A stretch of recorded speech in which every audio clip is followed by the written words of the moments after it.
we all have some or the other problems in life. To forget, we use some kind of escapism. Some follow their passion, some follow their fantasy. But if someone's passion is fantasy dance, then what happens we will see today in this film. If you have not seen the remaining 2 parts of this movie, then let us tell that Mike, who is an ex-stripper and had a furniture business, but due to the pandemic his work stopped and now he is working as a bartender for a catering company in Miami. One day at Maxandra's fundraising event, Mike meets Max. When Kim, who is Max's manager, recognizes Mike as the stripper, he tells Max about this. Max asks Mike to give her a lap dance.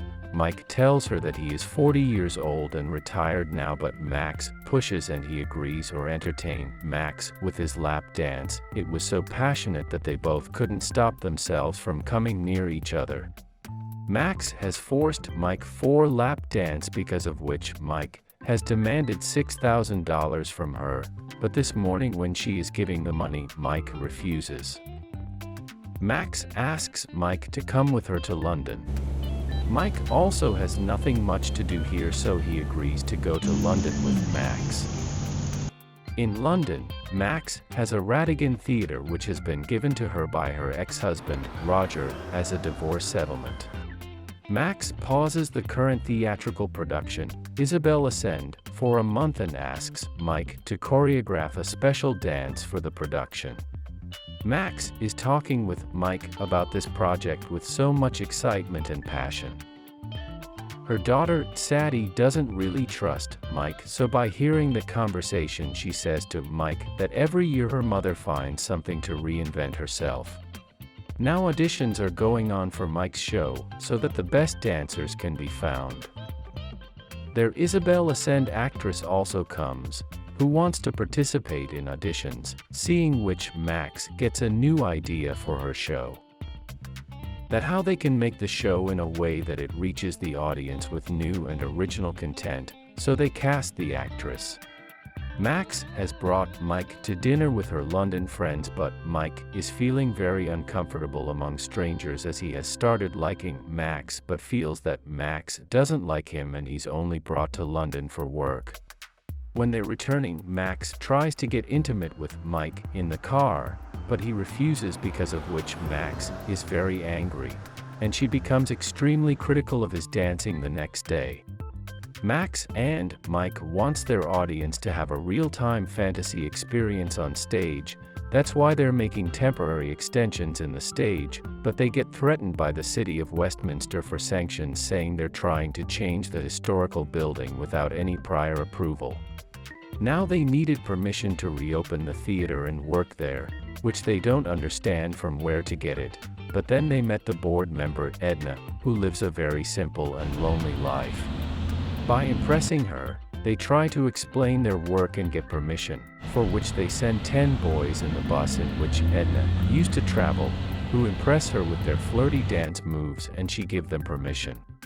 Now they have got the permission and they are preparing the dance, but then there is an argument between Max and Mike because Max wants the show to end with Mike dancing on the stage and stripping at the same time. She wants to give the same feeling as she had with Mike for the first time to every woman who's alone, frustrated in her life, and wants to have some fun through this fantasy dance. She believes women should feel liberated and explore themselves as what they enjoy.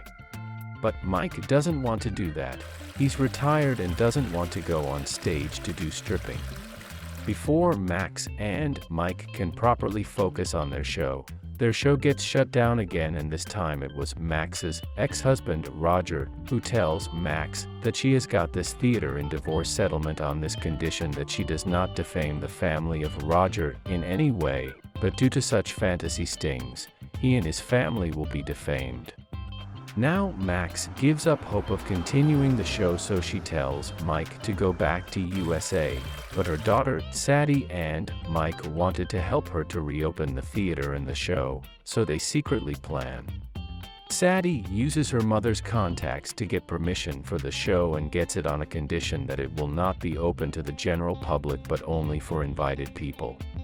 Mike, on the other hand, arranges the keys to the theater with the help of his friend Victor. And on one Sunday evening, Sadie and Victor somehow take Max to the show, which was closed by Max.